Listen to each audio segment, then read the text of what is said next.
Who are Chester and Bertram to me? I live with bipolar schizophrenia, and part of my everyday life is encountering hallucinations and voices. They feel separate from my inner thought dialogue and experientially present themselves like archetypical entities that pop out of the unconscious or subconscious mind.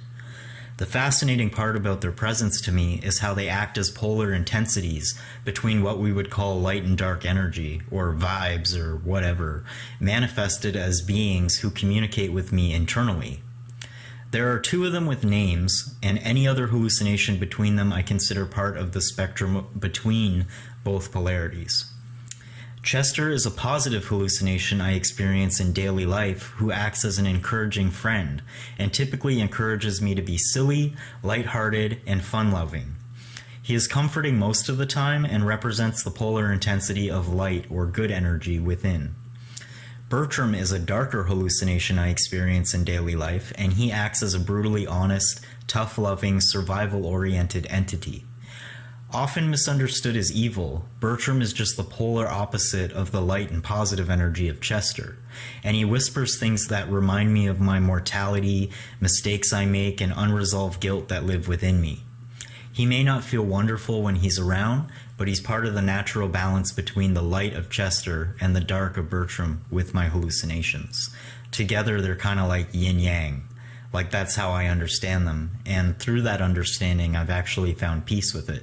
So, yeah, Bertram and Chester. Chester is a positive hallucination that I deal with my schizophrenia.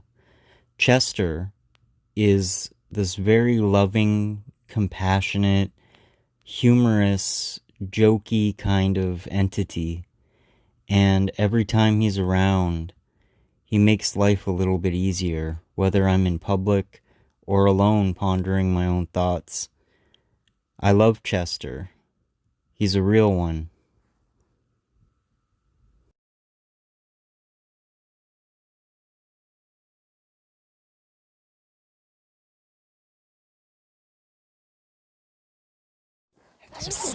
Hey, up here. Yeah, up here. Hello. That's alright. Look out the window. It's me. Schizophrenia Simulator.